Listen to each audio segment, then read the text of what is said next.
Train Manager points. In the game Train Manager, you earn points which you can use to purchase various items in the game. I'm going to explain to you what all of these items are. The first one is increase fuel tank capacity. This means that when you purchase fuel, you have a higher capacity, minus 42,000 liters. That means that when I make a purchase, when the price is low, I can buy a large capacity at this low price. If you don't have a large capacity, then you're going to have problems getting a good price. I'm going to use the example with my kilowatt hours. I only have 190,000. I have to depart, refuel, depart, refuel, depart, refuel. So I have to pay the market price. I often spend 1,000. If I had a higher capacity like 600,000, I'd be able to buy at the lower price and wait a few hours and use it. In this case, 42,000 liters is enough for all of my gas or diesel powered trains. So I can wait till the price is low, I buy my full capacity, and when the trains are ready to depart, I get all that fuel cheap.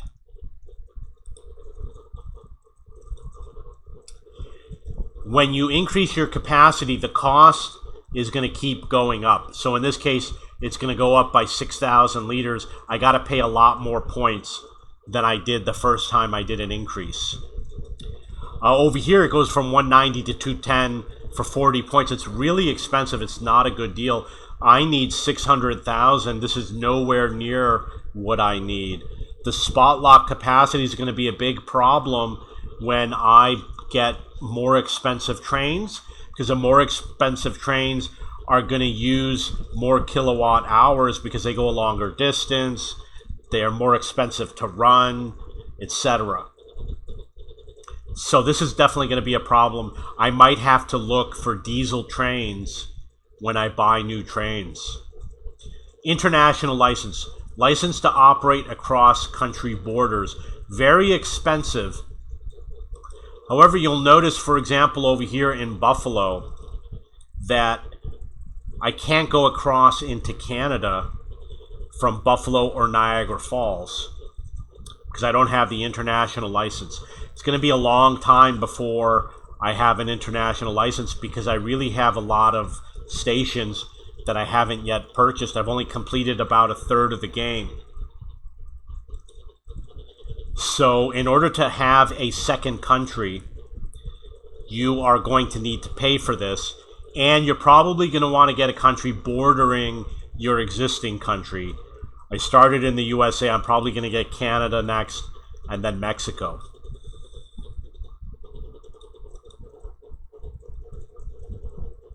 You got freight operations. It's very expensive. Here's the problem with freight. Number one, you're probably going to make more with passenger trains based on what people are saying. Number two, I'm not an expert on train technology, but I'm pretty sure that freight trains use diesel engines. I don't think they use electric trains because it doesn't have it can't go the distance. Got to use diesel. So you have limitations. You're going to make less money. Big limitation is when you enable freight, you don't get extra slots. You see how it says you can have a maximum of 50? That is combined passenger and freight. When you enable freight, it doesn't change. I still have a lot of passenger trains that I can buy. If I enable freight, it's just going to be a waste of points because I'm going to be running passenger trains. It's going to be a long time before I run out of passenger traffic. Freight runs on the same lines. So you have to double the line. It has different demand. You might as well pay for all the stations and fill them up with passenger before you spend the money on freight. It's very expensive to acquire. VIP train, luxury train for wealthy passengers. I never used this feature in the other games. Looks like it's not working. But you get a train that earns more money, and it's probably going to be expensive to buy. Premium maps.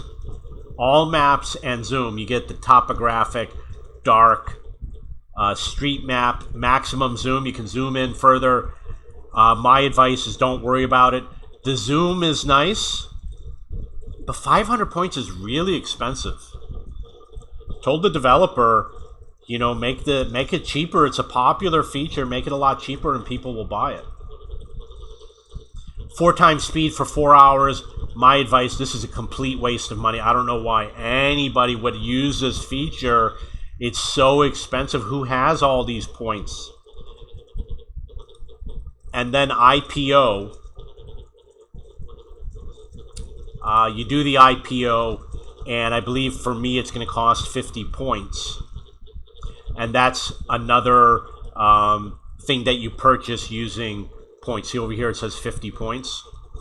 When you purchase a hub or a station in this game, you come over here, you pick Los Angeles, for example. You don't have to pay with points. In some of their other games, like Airline Manager 4, you pay with some points. In this game, you don't. So that's what points are and how you can spend them. In the other game, you can go to the discussion board and you can earn points by chatting in the board. But that feature does not exist here because people were not being fair. They were downvoting others in order to penalize them so they wouldn't get points. So the feature is not included here. Okay, so that's it about points. You're going to earn them through the checklist. You can look down the list. You see over here 10-point reward and 20-point reward. My advice: you use all of your points on your fuel tank and spot lock capacity. Spot lock means you're prepaying for electricity at a certain price.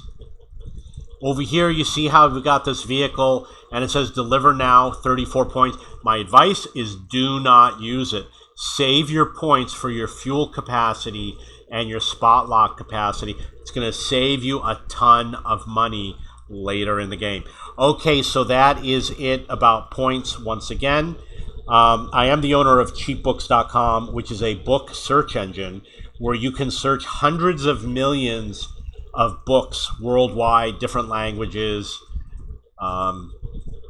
and you know, there's thousands of websites, and you can find good deals on books, and it's a free website.